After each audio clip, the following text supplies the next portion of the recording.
mbokk yi nuyu naa leen yéen ñëpp ku ne ci turam ak santam ci li ma gis Banjul fii ci Gambian Talents TV seen mbokk seen doom Pa Ousmane Diouf di leen wax Eid Mubarak déwénati fekkee déwén yal nañ ko fekkee ay at yu baree bari su déwén naree ñaaw yal na dàq ren dañ daan faral di wax ne su déwén naree ñaaw yal na mel ni ren waaye ngir mbas mi ñu toll ak nim jaxasee àdduna lembe réew mi dafa tax de duñ ne su déwén naree ñaaw yal na mel ni ren li ñoo wax rek mooy su déwén naree na ñaaw yal na dàq ren kon ñu ngi leen a baalu àqa di leen baalal ci julli gi di ñaan yal nañu yàlla boole baalal yal nañ ko fekkee at yu baree bari lépp luñ ci bébét rek yal nañu ko yàlla defal yàlla nangu suñu jaamu tey la woon Arafat di bés bu tedda ñu jàllale ko ci alhamdulillahi rabbil alamin tey ñu ne alhajju Arafa ndiki tey ji su aji Makka doon am ndiki tey la gaay di war a tey lañ doon war a moo tax ñu ne aji kon ñi nga xam ne ñu ngi doon aji boog yal na yàlla nangu seen aji su loolu weesoo mbokk yi ba tey rek balaa ñu dugg ci waxtaan bi ma wax a couple of things rek wax naa leen ne suma gémmeñ gaa ngi fees ngir yiy xew suñ dëkka su ma mënoon di toog gën a dal pour toog waxtaan ak yéen def proper programmes on these things but unfortunately mënuma koo def su ma nekkee nag ci trafic bi di dawal dama nekk di xaatir rek di xalaat suma jëmmi boppa rek di xalaat li xew suñ dëkka and as a result du ma am benn choice lu dul ma jël rek def li maa def maa ngi jéggalu ci loolu peut-être dinañ ko gën a plan pour gën a mun a toog di waxtaan ak askan bi mbokk yi su loolu weesoo yéen ñi may toppa tamit ci suma personal page bi wala ci Gambian Talents su ngeen seetee di ngeen gis maa ngi post foofu noonu benn picture ak story ki ñoo wax Sana Jaaju nga xam ne suma schoolmate la woon St. Augustine's ba pare it ñoo bokkoon dëkk Alaska di seen gaay si liñ ko xamal because of the legalities dina am yoo xam ne duñ ko génnee fi mu nekk nii as far as case am is concerned li óorte wóor mooy dafa soxla ndimbal bëgguñoo génnee dara loo xam ne dinañ ko mën a use against moom ci court wala ci loi moo tax ba yenn yi duñ ko mën a wax waaye li óorte wóor mooy Sana fi mu nekk nii dafa soxla ndimbal moom ak jigéenam ak doomam bi nga xam ne jàpp nañ ko doomi jiitleem bi jabaram bi moo seeyal lañ wax ne moo ko tuuma ne dafa daanu ci kawam muy doom bu góor sax nag Sana góor la xale bi di góor it am 9 years ne moo daanu ci kawam ba tax ñu tuumaal ko léegi story bi dina gën a set dinañ ci gën a dugga suñ demee ba am looya mu jox ñu ci ndigal waaye fi mu nekk li óor te óor mooy Sana ngi jël te dafa soxla ndimbal because on the 31st of next month si la moo war a am a court case that would be a 3-day court hearing that would be decided by a juror of a 12-man panel of juror fukki nit ak ñaar ñoo war a decide case am bi next month so dafa soxla ndimbal amul benn legal representative gisul benn lawyer boobu ba tey weeri koor bi yëpp si biir jéel bi lam ko def birthday am bi foofu la ko def ndiki tey julli gi foofu la koo def jabaram si boppam it mos na ñaari fan def na ko ci jéel bi yàlla def na nag moom génn na mu ngi amee seen doom bi amee ñetti at dañ soxla ndimbal kon maa ngi ñaan askan bi ñu dimbale Sana Jaaju link bi mu ngi noonu ma post GoFundMe bi mu ngi ci Gambian Talents bi mu ngi ci suma page bi te dinaa ko post ci ron vidéo bi suma pare yi tamit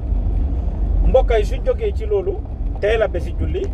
wax naa ko surtout nag ñi nekk Banjul Delta variant bi raada is deadly moo gën a garaaw beneen bi coronavirus lañ wax is real mu ngi faagaagal àdduna xam naa ci dara ndax am na ñu bari ñi ma xam ñim toroxal ñim lor ñum faagaagal biir Amérique fii nañ leen pare ñu jéem a ñàkku ñu jéem a jël pengu bi su loolu weesoo yi tamit ñu continuer rek to be careful apply social distancing ak ñoom seen kon corona is real rawatina ñi nekk Banjul rawatina ñi nga xam ne péngoo guñ su loolu weesoo Ministry of Health announce nañ ne ndiki tey si bési julli gi receive nañ Johnson & Johnson péngu bi muy coronavirus vaccine bi America fii la jógee ñu ngi koo bàkkoo nag Ministry of Health ñu ngi koo bàkkoo Johnson & Johnson péngu bi America fii la jógee benn dose la yeneen ñaari pengu yi am fii nii yëpp yu ci bari ñaari doses la man mii di wax ak yéen Madana dose bi laa jël naa ko Madana laa jël suma doom yi ak suma njaboot gi yëpp jël nañ ko suma doom bi raada ki ci jot a am 12 jël na ko Pfizer rek lañ approve pour xale yi mun koo jël approve aguñ yeneen di and kids 12 years and up ñoo ko mun a jël am an advocate for the vaccine Johnson and Johnson vaccine bi benn dose la dafa cause blood clot maa ngi digal Ministry of Health Dr Amadou Samate ak ñim àndal yëpp Director of Health Promotion Mr Modou Ndiaye ñoom docteur bi tey maa ngi leen a ñaax pour ngeen wax Gambien si li si nekk Johnson and Johnson pengu bi dañ ko stopoon America fii for good 11 days I am saying this because I'm constantly in touch with the people from the CDC Center for Disease Control. I'm constantly in touch with the Washington Health Department. I'm constantly in touch with the Snohomish County Health District ñi nga xam ne maa ngi liggéey ak ñoom to administer vaccinations te su ngeen toppee suma page bi di ngeen gis ne all the time ñu ngi help our people to get vaccinated and alhamdulillah biñ commencé campagne bi ba tey nothing less than about 1,000 to 1,500 community members fii have gotten the vaccine through our efforts. So I'm a pro of the vaccine, I'm a fan of the vaccine, and I'm encouraging people and advocating people to take it. Jël naa ko suma yaay jël na ko suma jabar jël na ko suma doom yëpp jël nañ suma doom bi am 12 years jot na ko jël kon dinaa ñaax askan bi pour ñu jël ko but Johnson and Johnson vaccine bi dafa cause blood clots and yeneen side effects yoo xam ne wax nañ ko. It's not a bad vaccine nag but because benn rek la benn vaccine la benn dose la am na certain studies yoo xam ne ñu ngi ko cee def ba tey America stoppoon nañ ko 11 days while ñu ngi administer Moderna ak Pfizer eventually ñu release ko ne mun nañoo continuer di ko use so Ministry of Health nit ñi seen yelleef la seen right la ila ñantooleem aliya foye pour ngeen wax leen ne Johnson and Johnson bi side effects yi nga xam ne moom laa am especially blood clot part bi lu am solo la kon docteur Ismaila Modou Lamine Samate docteur bi tey ak Modou Ndiaye Director of Health Promotion ak yéen ñiy liggéey ci fànn wér gu yaram bi yëpp surtout si yëfi Covid vaccine bi maa ngi leen a ñaax pour ngeen toppatoo loolu wax askan bi li nga xam ne moo si nekk su loolu weesoo ma dugg ci ñaari mbir yi ma tax a jóg tey pour waxtaan li ma gis Banjul man neexut ma te lu ma naqari en tant que doomi réew mi dinaa ko wax ndax suñ réew mi ni moo demee suñ sàgganee dina suux li waay di uyoo daf koy nuru ci tur bi ci jikko ji ci jëmma ji ak ci melo bi te tey président Adama Barrow laay wax ak njoñam ak Gambian si nga xam ne tamit ñoo nekk ci njaayam xar ak toppandoor gu bari gi nga xam ne ñu ngi koo def as copycats ci lépp loo xam ne ñu ngi koo def ñun lu ne dañ koo nekk di toppandoor lu ne dañ cee nekk di lii président Adama Barrow lan moo xew gis nañ mu génn joxe am press release démba di wax ne dañ declare Wednesday a public holiday Tuesday ak Wednesday public holiday dañ njëkk a génn ne Tuesday bi mooy public holiday muy bési julli président Adama Barrow ñu wax ak yow su fekkee ne mënulooy taxaw ni ma ko waxee ne lu waaye di uyoo daf koy nuru ci tur bi ci jikko ji ci jëmma ji ak ci melo bi su fekkee ne yow kilifte gi nga xam ne moom ngaa oote wala pour nekk kilifa réew mi njiiti réew mi mënuloo koo jël joxeel lenge yi joxeel raayo bi su ko defee keneen toog ci boppi nguur gi ndax it's not okay yóbbu réew du lu fi caaxaan yóbbu réew du lu ñoo foye yóbbu réew du lu ñoo téye di caxat-caxatee amam réew danga ko war a nduru kilifa daf koy nuru ci tur bi ci jikko ji ci jëmma ji ak ci mela bi ak ci jëfin bi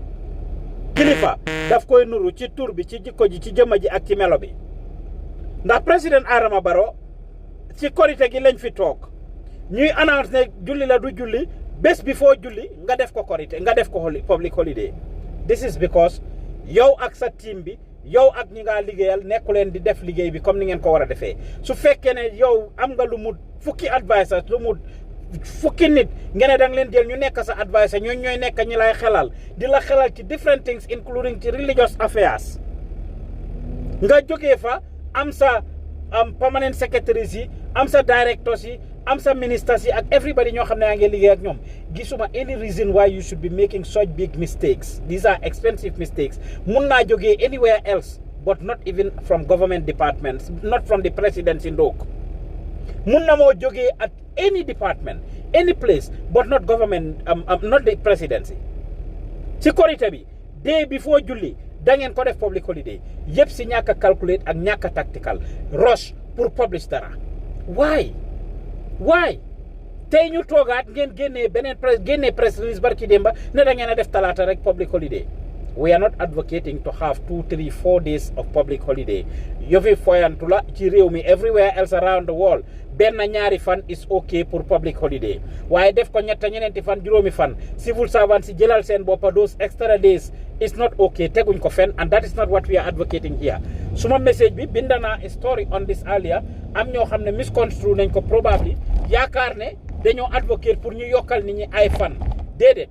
benn ñaari fan war naa doy pour public holiday. Why mistakes yu bari bu office of the president di make always wax dara génnaat si binda dara génnaat si and this by extension is having a trickle down effect on the government,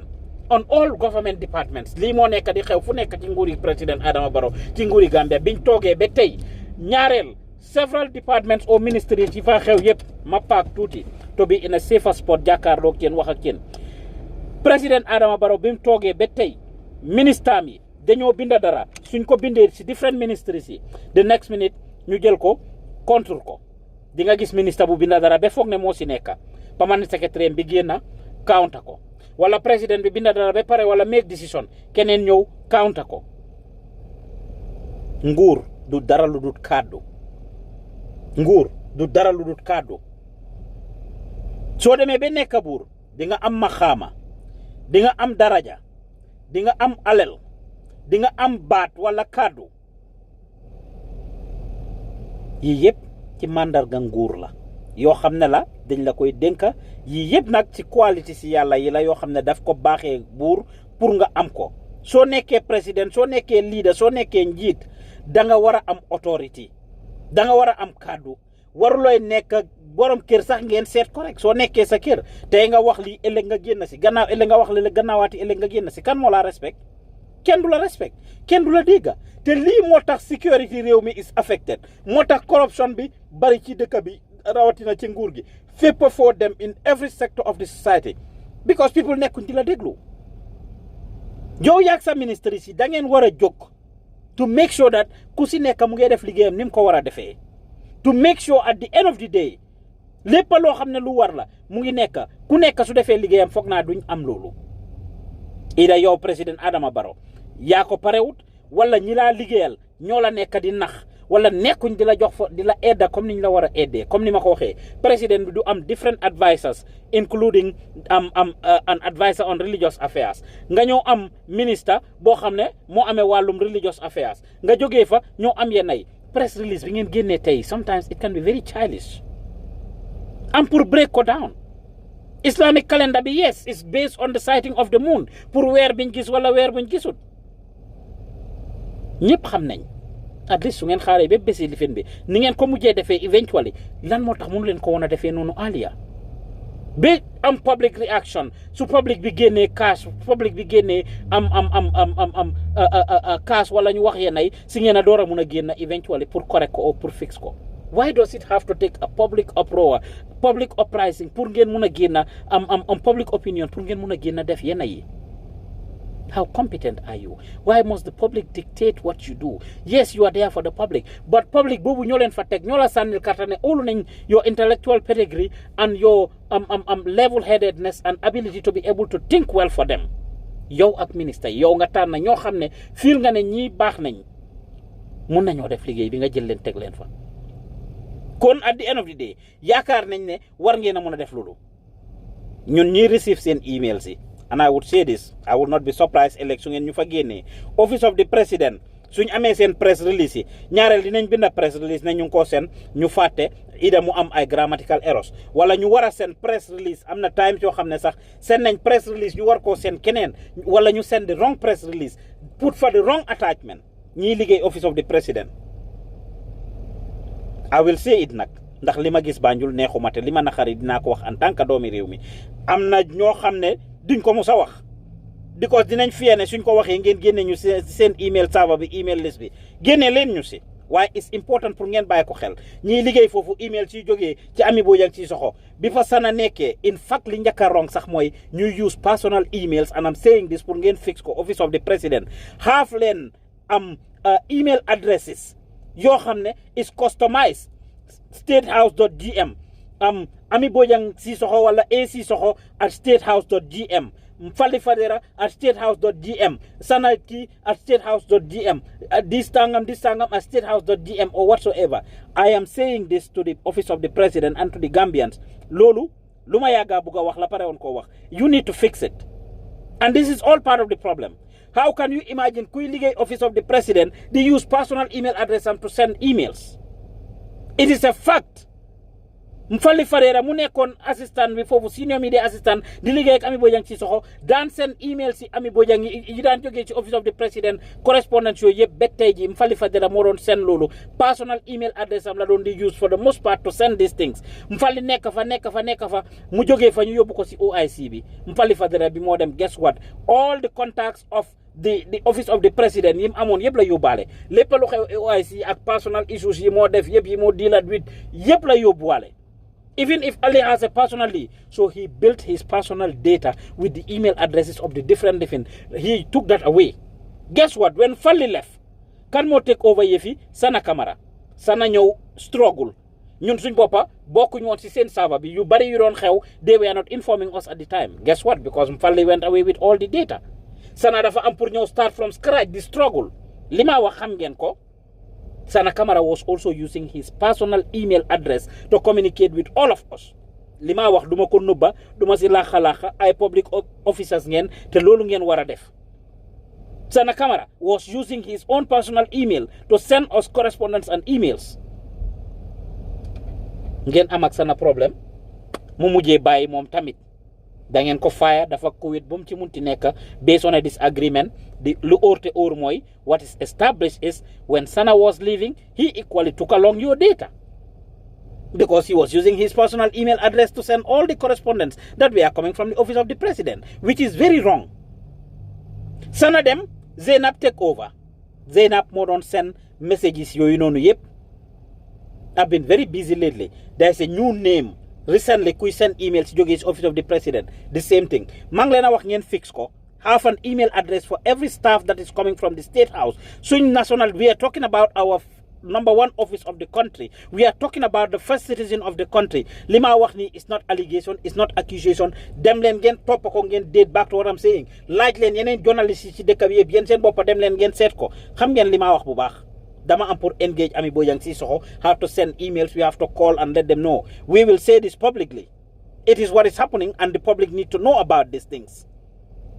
Su leen neexee nag ngeen génnee ñu si su leen neexee bu leen ñu send anything that is coming from the presidency because it's the average Gambian concept and mentality is the typical Gambian way of handling things because génn naa wax ko the next minute ngeen génnee ñu ko si it's an informed decision I'm already prepared for it su ngeen ñu si bàyyee da ngeen ñu si war a bàyyi because su ngeen ñu si génnee Gambian public bi ngeen a xañ information bi ñu war a am because whatever is happening with the presidency we need to be able as a media platform war nañoo mun a yëgal askan bi lii xew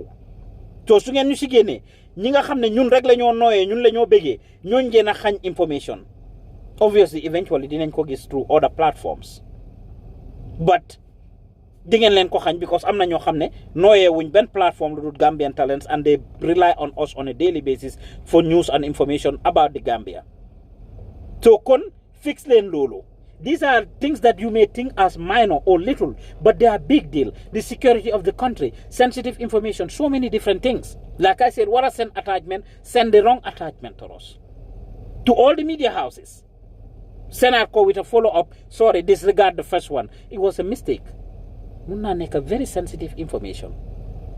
You should be able to have a secured system. Bo xamne mom ngena utilize. Binda press release, binda li ñëwaat no is the wrong version. It's an updated one. Wala suñ waré binda instead of ñu type something from scratch, dañoo dem jël update seen old press release yi génné fa yenn yokka ci yenn mu am yo xamne faté nañ ko maybe proof yi duñ ko wala ku ko proof yi toput ko bu baax mu am yenn yuñ fa faté. You are dealing with the public and anything that comes out of the presidency automatically becomes a policy. Lépp lu jógee office of the president rek kaddu la loi la pour réew mi xam ngeen ko o xamu leen ko nangu ngeen ko nangu leen ko d'accord ngeen ci d'accord leen ci kon su ngeen bindee ci turi président bi ne président bi moo wax nangam dafa war a nekk loo xam ne lu taxaw la du loo xam ne da ngeen koo wax tey the same day ngeen change ko wala wax ëllëg the next minute ngeen changeaat ko get it together office of the president is the last place we expect this. Yen ñi fa liggéey, especially at his media department, wala government office of the government spokesperson, Ibrahima Sankare, suma uncle, ak yen ñep, get it, Department of Information, all of you get this together. Rawatina nak Ibrahima G Sankare ak Ami Bojang Sissoho, ñom ñi nga xamne ñoy amé cadre président bi. Ñoy wax ci turam ak ñi liggéey ci sen ron. Ak ñi liggéey ci sen ron. Yore réew du caaxaan li waaye di uyoo daf koy nuru ci tur bi ci jikko ji ci jomma ji ak ci melo bi it's not just chieftaincy title and nguur du dara lu dul kàddu oo baat kilifa du dara lu dul kàddu oo baat kilifa gu amul baat amuloo dara te kilifa sa baat warloo di ko wecci soo ne waaw ñëpp dañ war a xam ne waaw la soo ne déedéet ñëpp dañ war a xam ne déedéet la président Barrow kon yokkal sa kàddu gi ak sa baat bi ndax fitna gi nekk ci réew mi yu ci bari ci corruption gi ci lack of security bi ak yeneen yi yëpp because nit ñi jàppee wuñ la ku am fayda yu ci bari dangaa wax ak nit sax dangaa nekk di wax sax nit ñi duñ toog di ko déglu seet ko ci bi nga joxe sa speech bi at the stadium ci bi ngeen a launch NPP ñu bari tooguñ fa pour xaar la kan moo dof repp jinne jàpp ko I mean for example Yaya Jammeh nekkoon foofu noonu doon def programme ci stadium bi empty noonu because of kàddu waxuñ na nga indi si lan na tamboo wala mu jéggi dayoo waaye nguur da nga war a am kàddu da nga war a am baat da nga war a wax waaw ñu ne waaw la déedéet ñu ne déedéet taxawal ñu taxawal demal ñu dem especially soo ko tegee si yoon ak si dëgga kon bàyyi leen nit ñi ngeen a caaxaanee askan bi ngeen a caaxaanee ak alali askan bi jéem a la am kàddu this happens all the time between the ministries between different departments ministry bi dinañ bindal lii lele because information nekkul di flow ci seen diggante yéeni neen information nekkul di flow nit ñi nekkuñ di def liñ war a def it's rather unfortunate caw leen ñu yar bi nag because ñun ñoo génn wax ko caw leen ñu ko but I wish ngeen def internal work I hope to start seeing emails coming from Ami Bojang Sissoho or Ami Sissoho or whatever Sissoho .statehouse.gm Zainab whatever .gm statehouse.gm or all the people who are there who are actually sending the messages on behalf of the presidency and not only the presidency but all departments everywhere liggéeykaay yu bari Gambia nag and you may be aware of this yéen ñi nekk Gambia ñi ma seetaan sax may bi xam ngeen ko su ngeen a def loolu is wrong little Gambian talents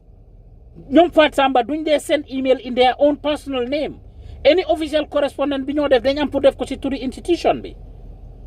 that is what is fair soo demee da ngaa yóbbuwaale everything soo dee da ngaa yóbbuwaale yëpp soo bàyyee da nga koy yóbbuwaale soo feebaree da nga koy yóbbuwaale and a lot of institutions are handicapped by this li ma wax xam ngeen ko bu baax whether government department la private institution ci ak whatsoever képp kuy liggéey place yi yéen di use sa personal email xamal ne li nga def is wrong even Gambia Press Union dañ koo def I see a lot of people sending emails GPU suñ sendee messages they send stuff ñi ko send yëpp seen personal emails dañoo use yu si bari it's very wrong and unprofessional let Gambian institutions start to change these things dama leen ko dee wax ne lu nekk ci jikko yi lañ war a wéccee suñu yàlla wàcceeloon yonente yàlla Muhammad sallallahu alayhi wa sallam yonente yàlla Jibril naka yonente yàlla Ibrahim wala any of them Isa or any of them fee wécci wuñ jikko yi duñ mos a dem kanam duñ mos a dem fenn so it's very important ñun as Gambians ñu wécci suñ jikko yi it's very very important pour ñu wécci suñ jikko yi sooy liggéey place moomuloo place bi liggéey la fa teg war nga set up a system and this is the system change that probably Halifa Sallah has been calling for that he's been called names that a lot of them are championing now dégg nañ lawyer Ousainou Darboe champion to Halifa Sallah champion ko a lot of our politicians Citizen Alliance ñoom Dr. Ismaila Ceesay loolu lañ nekk di wax there should be a system in place nga xam ne with or without anybody it is going to continue the institution will happen but Gambia mooy place boo xam ne sax na benn nit feebar na benn nit am absent na benn nit am problème ñàkk a ñëw si liggéeykaay bi everything shut down fii kooku dellu si waatut nothing works and this is very unfortunate and sad nothing works fii boromam dellu si waatut people are held hostage ñu war a lijjanti dara demal immigration demal ci police demal ci lopitaan bi demal ci fire service bi demal education demal health demal youth and sports demal lands demal environment demal government institutions private sector bi foo dem si Gambien nit ñi di def dara liggéey bi ñoo def lu bari dafa nekk ci loxo kenn nit kooku su fa nekkut nothing works man li ma gis Banjul neexuma te lu ma naqari dinaa ko wax en tant que doomi réew mi nañ leen jéem a defaraat réew mi nañ leen defaraat toogaay yi dama leen ko dee wax ne leen it's a grassroots thing and it has a trickle down effect this has a bottom top approach where si kër yi laa dooree ci biir kër yi nii la ñoo doxalee mu génn dem ci mbedd mi ci neighborhood bi ci koñ bi mu génn dem continuer ci school yi si place yi liggéeykaay yi moo tax suñ demee ba nekk président si boppam wala occupying the highest offices in the country we will still apply the same thing suñ thinking capacity bi judging people being emotional not being sincere to ourselves wax naa leen ko keroog ci last video bi ma def ne leen dañoo wax ak suñ doom yi sax nga gis nga ne sa doom demal may ma ndox ma naan soo ñëwee ma jox la $5 or $5 mu dem jox la ndox doo ko musa jox $5 boobu loolu mooy fen fa la fen gi dooree soo mu nee fenal sa doom soo génnee si biti wala ñu def la président da ngaa fenal askan wi suñ la defee ministre da ngaa fenal askan wi suñ la defee député da ngaa fenal askan wi ñu jàng pour di def these decent things di ñàkk di fenal suñ doom yi di fenal suñ rakka yi soo buggee xale defal la dara wax ko educate ko encourage ko ne da nga war a jàppale sa mag yi ñun dañ laa jàppale di la defal lii ak lii ak lii ak lii sa parent su ma la yónnee war ngaa mun a dem bu mu nekk loo xam ne da nga koo abuse dañoo jàppale wante ci kër gi man de dama koo def ak suma doom yi su ma leen yónnee wala demal nga raxas bool yi waaye I need to wash the dishes lu tax ma war koo raxas ma ne la parce que man muy sa baay damaa taxaw di raxas bool tooguma di la seetaan tooguma yow nga lii di nga tilimal bool ma raxas ko di nga sànni mbalit wala trash ci néeg bi ma jël ko for ko dugal ko ci trash can bi di nga def lii ma pick up ko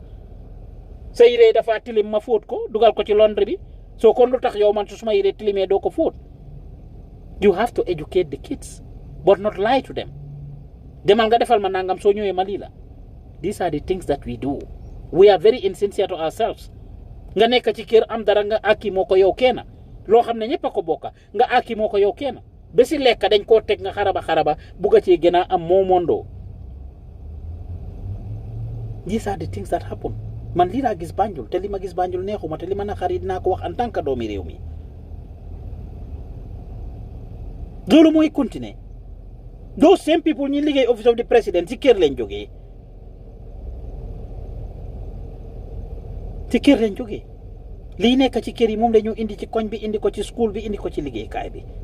and it doesn't matter what position we occupy we want to cheat the system we want to beat the system we want to jaay gaaw we want to be the best people always we don't want to be blamed it's very much undone sooy liggéey ci place yow mii di ma seetaan su dee yaa ngi liggéey place whether Gambia la or anybody using your personal email your personal phone number ak yu bari yoo xam ne yaa ngi koy utilize pour am benefit sa boppa wala yaa ngi koy utilize for convenience bàyyi ko because bés boo génnee si place boobu wala nekkatuloo fa the next minute nit yi duñ am that opportunity everything is lost in the process and that's unfair to the people like ministry bi wala presidency bi am na contacts yu bari yoo xam ne Mfali Fadera yóbbu na ko. This is not to implicate anybody. Mfali xam na li maa wax. Mfali xam na li maa wax. Sana Kamara xam na li maa wax. They both took away these contacts. They were using their personal emails to send messages. And I used to be surprised at it. Bekañ. I would like to see a Banjul, a Gambia, where people do things the right way, where there are systems set up. Nga xam ne ku fa nekkut liggéey bi dina continuer, but liggéey bi du handicap wala health hostage because somebody is not there. So kon office of the president, get it together. Yéen ay di number one office of the country. Yéen a war a set example. Ngeen use the same model mu am trickle down effect ngeen wàcca dem si yeneen departments yi. Suñ toogee ba different people in the on the top. And pour enforce some of these things, then something is wrong. Nit ku nekk sa liggéey war nga koo xam nga jóg nga def ko te kenn du la wax nga def ko. Te kenn du la ko wax. That's what you signed up for. Man li ma gis Banjul neexuma te lu ma naqari dinaa ko wax. This is the first thing. Nañ leen liggéey. Ku si jóg pour liggéeyal réew mi liggéeyal dañ la swear in appoint la swear in nga jël am oath ne di nga represent liggéey bi di nga def liggéey bi comme nu mu waree. Rawatina nag soo nekkee ci maxaama ci kaw li ma gis Banjul man neexuma te li ma naqari dinaa ko wax en tant que doomi réew mi kon président Barrow waxal ak sa advisor si tell your media correspondents ak sa people bi ñi amee sa kàddu gi sa office of the spokesperson and sa media team bi Ami Bojang Sissoho ak Sankare suma uncle waxtaanal ak ñoom you make sure before any press comes out you get all the right things that need to be put out there. Képp ku la advice it's not okay ngeen a binda di change wax li ëllëg ngeen wax lele. It's not. You have a country to run. It's not child's play. Do you fi foyantu o yo fi caaxaan lii laa gis Banjul when it comes to the office of the president. Mbokk yi ma fàttali leen rek bu leen fàtte pour jàppale Sana Camara ndax sana jaaju dafa soxla ndimbal about $15,000 pour génn ci jail bi nañ leen ko dimbale is a Gambian brother su demee ba am lawyer the rest of the story we will share with you but at this point brother bi dafa soxla ndimbal pour génn ci jail bi mu ngi amee am njaboot te dina tàggoog njabootam gi am na nu demee dinañ ko delloo si Gambia balañ koo deport nañ leen ci taxaw jàppale ko mu amee good legal representation the rest we will take care of I promise you suñ amee lawyers ñu wax ñu how much information dañoo mën a génnee dinañ ko génnee pour wax leen but dafa soxla ndimbal dañ ko accuse he is still an accused person if he is convicted by a court of law kenn du ko jàppale su dee court bi daf ko find guilty but at this minute nañ ko génnee gum fi mu nekk mu delluwaat si njabootam mu continuer di def li moo def kon jàppale leen si GoFundMe account baa ngi noonu si suma personal page bi Pa Ousmane Diouf mu ngi tamit ci Gambian Talents page bi and I'll post it here léegi nii kon jàppale leen Sana mbokk yi si loolu weesoo ma dem ci Gambian si ak greediness gis nga ñun dama leen ko dee wax ñun ñooy dëkk boo xam ne innovation zero creativity zero defar dara xelaatal suñ boppa dara we want to be bunch of copycats and dëkk boo xam ne xam-xam respectuñ ko farataaluñ ko respectuñ jàng ak jàngkat duñ topp kuy jàng duñ topp kilifa duñ respectuñ njiit respectuñ ku xam dara ku mun dara ku am dara yaafu si la ñoo jël di leen ekkati si kaw di leen tàccul ñiy coppi ñiy toppandoor ñiy saage ñiy xaste ñiy roy si am ñu bon ñi ñiy def lu bon dëkk boobu du mu sa dem kanam te amut xob te suñ dëkk bi fee wecce wuñ jikko yi loolu moo faa dox te fee wecce wuñ ko réew mi du dem fenn jaayam xar mi dañ ci toolu you have different people ñoo xam ne waruñ koo def sax because of conflict of interest ñu ngi ci jënam xar bi Yaya Jammeh génnee ba tey there has been this surge of people wanting to leave Gambien si ñun dañ dee toog rek ñëpp jublu si dara this is why we have too many online platforms everybody wants to become a journalist and wants to become an expert to be commenting on everything ñëpp journalist lañ suñ ci jubloo nga gis social media bi ñaata plateforme sa fi nekk nga jógee ci loolu su dara xewee ñëpp a si jublu nga it takes one person to start something ñëpp jógee ci ñëpp jublu si Seattle gi ma nekk nii bu yàggul laa ko jógee wax benn sister about 7 to 10 people contacted me because gis nañ promote 1 or 2 people that are doing businesses in the catering and whatsoever. About 10 people in the past 6 months send me stuff. Oh man, I'ma get into catering. I'm passionate about this. Dama buga def li, dama buga def lele. Why? Just because you've seen somebody do it. You want to do exactly what those people are doing. Yen ñep ngeen target the same market. Ñun réew yuñ bari wuñ. Naka la def bejar? De pare ku si ñëw dugga defuloo much research dem Sénégal jënd fa xar yi wala Casamance wala wherever fu ngeen jëlee xar yi wala ci biir dëkk bi ci biir Gambia ngeen ñëw skyrocket price bi. We don't even do proper research. We don't have a proper business plan. Set up a business plan. Toog nga rek dégg ne nit ñi dañoo def lii rek nga dugga ci. Da ngaa toog rek suñ mbokk yi sax koo si waxal family friends or whatever when you talk to the average Gambian dama bugg a def loo bugg a def dama bugg a def business. Ku ci jeexal high school wala soo jeexalut school nekk nga drop out. I mean, everybody wants to be a business person. To make a business, loy def, lan nga def business or business, right? Lan nga def business, I don't know. Because I'm a business plan. So waxute I don't know, hay, dama dee gis kii mu ngi jaay daal te nit ñi dañ ko dee dem di jënd ma ne dama commencé di jaay daal dafa dem Sénégal di ñëw Njaasaan di dem jëndi foofu bagage di ñëw damaa dem Njaasaan man it wala damaa dem Mali. Be America fii dëkk buñ dem yàgg naa ko wax laa si julli gi wax naa leen ko di same thing li ma wax nii wax naa ko daaw si julli gi dama teelu ta am time tey rek pour def ci vidéo this week pour def ci vidéo or last week wax naa leen ko bi julli gi passé what is the end result falaay ñëw ci nii xar yu lambay ci dëkk bi tey xool leen diggante démb ak tey ñaata xar ngeen a gis yu lamba ci biir dëkk bi because people don't do their research well dama ko daan wax fii nii ne Gambien si nekk Amérique fii suñ jigéen ñi seet leen rek da ngaa toog rek ñëpp ñu ne dañoo jaay lan la ñoo jaay dem Dubai a xew ku dem Dubai indi lambu dof lami dof bi indi or yi ak lifin yi loolu la gaay daan def toppa ko or yi dem Dubai ku si lijjanti tuuti am ususu boo dugal wala lijjanti sa tuuti xaalis wala jël crédit card demee ko Dubai dem jaay ko yëpp bagage $10,000 $15,000 $20,000 ñëw di ko lebal nit ñi ñu laa lifin yenn ay am nañu si yàlla ibil xiwal am ñoo xam ne yàlla ibil before you know it benn dëkka whether Atlanta la Seattle la different places yéen ñëpp xam ngeen li ma wax New York everywhere ñëpp commencé di dem Dubai di jënd bagage di jaay ñu toog bàyyi ko ne Dubai gi dafa lifin ñu ne fan moo xew India gars yi commencé di dem India di jëndi ay bagage foofu ñëpp jublu India ndiiraan bi dem India ñëw li ma wax xam ngeen ko jeeg ji man suma xarit ngeen but li is the order of the day dem India ñëw jëndi bagage ñu ñëw yàq maquette bi ñu ne lan ñu ne nañ dem fan China ñëpp commencé dem China jëndi bagage dem indi ñëw moo gën a cheap léegi defatuñ or bi full or bi dañ commencé di def seen lifin yi this is what they do ñu ne toog moo xew you keep going to these different places everybody coming to do the same thing ñu génn ci loolu demal benn dëkk Gambien si fu ñu nekk everybody does the same thing today health care bi la ñëpp si health care bi dañoo liggéey I want to do it forever soo demee dëkk ku fa njëkk a wàcca su ñëwee nekk fa am liggéey warehouse ñi nekk ci dëkk boobu Gambien si fa ñëw yëpp warehouse la ñoo liggéey ku dem dëkk njëkk faa liggéey nekk security ñëpp security dañoo liggéey foofu ku dem dëkk njëkk faa liggéey valet parking ku ñëw valet parking ngaa liggéey it's okay to get started somewhere don't judge me wrong man suma boppa I did a lot of those jobs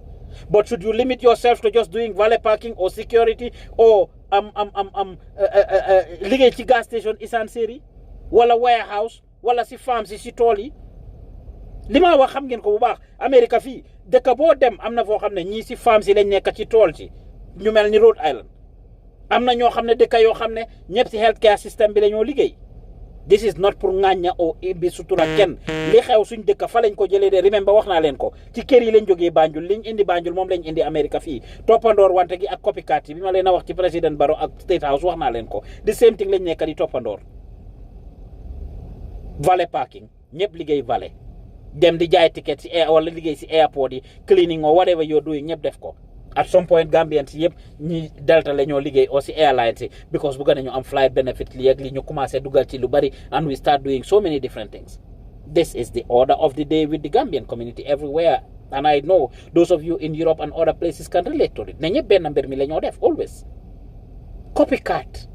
is what we do it's not only in Gambia even over here man li ma gis Banjul neexuma te li ma naqari dinaa ko wax en tant que doomi réew mi it's not okay this is what we do ñu ne déeta waay ñu continuer ko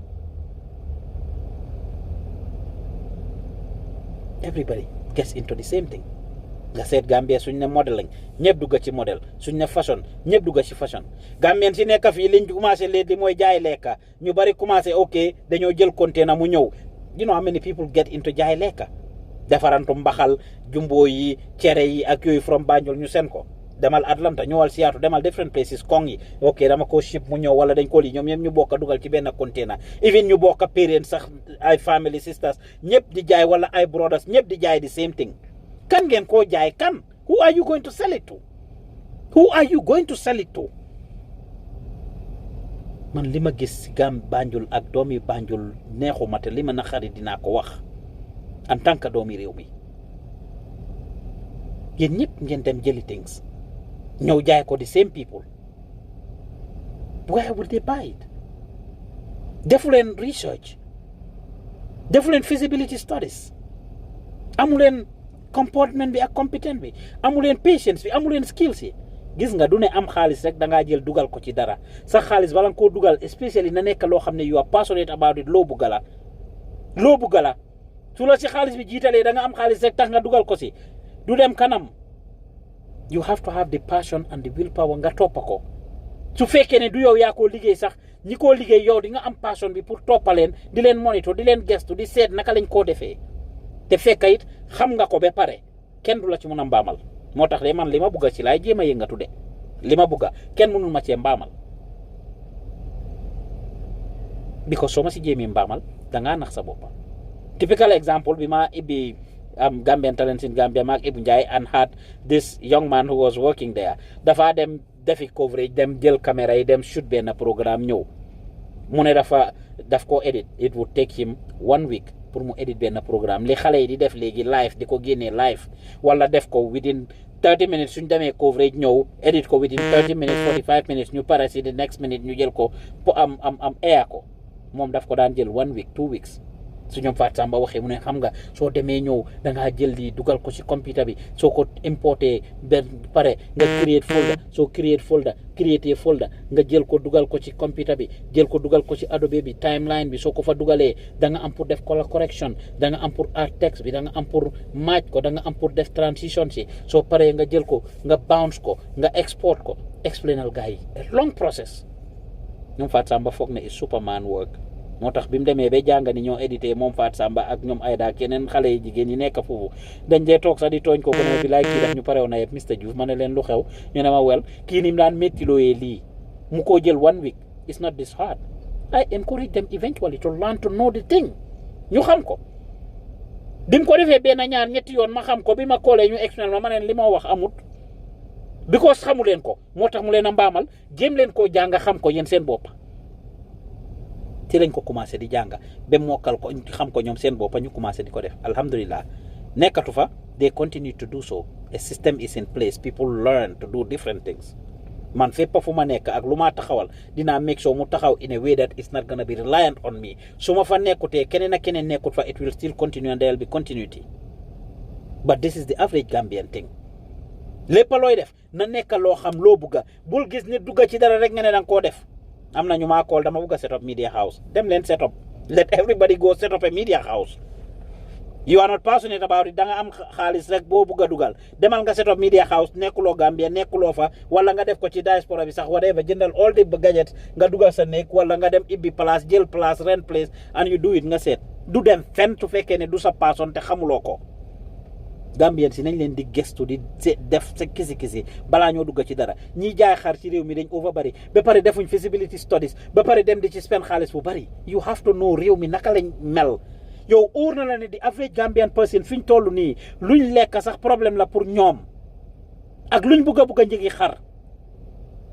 $15,000, $20,000, $30,000 when people are living from hand to mouth from starting to end ñu bari suñ xëyee li ñoo dem dañoo dem jaay ñëw rawatina ñaari at yi passé nga xam ne coronavirus a ngi lembee réew mi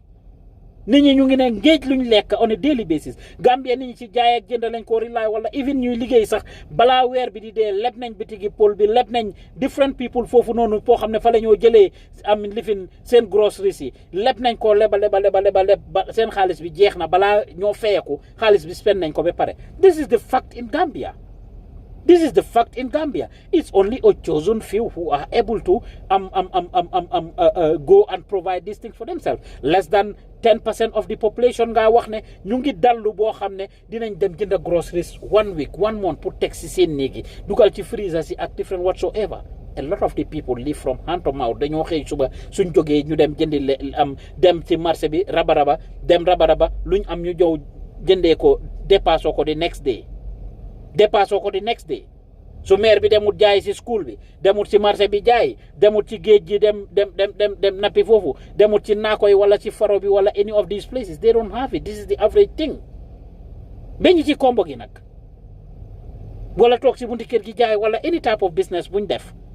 wala even su fekkee ne ñawkat la sax or whatsoever people don't just have money sitting down nit ñi amuñ xaalis buñ teg noonu. I'm talking about the average person de yow mi seetaan nag maybe consider wuloo sa bopp foofu man de suma yaay daf daan xëy dem jaayi diwtiir tuma ba xëy dem ci garage bi Farafeñe dem am foofu ci télécentre bi wala ci boutique am bi mu doon jaayee opposite boori kër Pa Sadio Diba yal na yàlla yokk leeram seen leer bi ma nekk xale suma pa dafa amewoon bitik su demee jaayee lu mu am su ñëwee ñu boolante cotiser gars yi toggal ñu this is what I grew up about. I'm not ashamed about it. Dim toxoo ci boori garage bi the same thing. People go to work, liggéey ñi liggéey di fayeku weer sax balaa weer bi di dee laa kaay seet lépp nañ loolu yëpp léegi kooku dajale wut suñ demul jël 1/6 or whatever duñ ko mën a jënda ñii liggéey ci nguur nga wax ne am nañ 1/6 $15,000 $20,000 suñ ko jëlee at ba at jeex ñu koo fay ngeen koo génnee ci seen salary yi 1/6 bi mu jël daaw mu ngi koo fay jeexagul wala mu ngi ko jos jeexal nga ñëwaat tegaat ko beneen fitna boobu noonu people amuñ xaalis pour jënd xar amuñ xaalis bi pour jënd xar yi 15 $20,000 $25,000 $30,000 $40,000 and this is what you guys are selling your rams for. You have to be wise. So demee indi 200 xar bi asoot ne doo jaay more than 50 or 75 50 or 75 yeneen yëpp dañ faa nekka nga amee leen war leen a fiil war leen a toppatoo ba déwén oo jëmale ko keñ. You need to be wise before you get into these businesses. So if you think ne mun naay jënd ay xar mun naay jënd lii mun naay def lele wala nit yu def business rek nga ne da ngaa dugg ci business boobu yaa ngee nax sa boppa you need to be wise and think of what you are doing as first nga xelaat ko bu baax nga seet loolu ban ramification laa am nga seet loolu ban impact laa am nga seet loolu ban njëriñ la laa amal loolu nga war a njëkkaa def balaa ngaa toog ne da ngaa jël sa xaalis dugal ko ci am dara benn façon business boo xam ne gestuwuloo ko defuloo feasibility studies seetuloo sa market bi naka laa mel and like comme ni ma ko waxee man li ma gis Banjul neexuma te lu ma naqari dinaa ko wax su ma gémmeñ ngaa ngi fees te but I have so many places to go to waaye dem na ñëw na yëpp nañ leen bàyyi toppandoor bi jaay xar la woo or any other business boo xam ne you want to get into it or any other trade don't just get into it because a friend is doing it because sa mbokk nga koo def because sa xarit nga koo def wala koo xam mu ngi koo def wala am na ku ko gis nga foog ne ko cee succeed walaay soo xamoon lu boromam di daj. People call me here dañ bugg a ibbi media house wala yow fi non-profit bi maa def people want dama bugg a establish non-profit or whatsoever. If you think it's that easy you only know my success and not know my struggles. What is out there in the public rek nga gis struggles yi maa daj on a daily basis doo ko xam struggles yi maa daj doo ko xam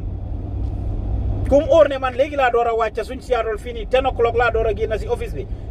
doo ko gëm in the daytime on a normal day you see powers doing this and that doo ko xam kum óor ne ñoom Fatou Samba ñu ngi woon si office bi ba 12 o'clock tey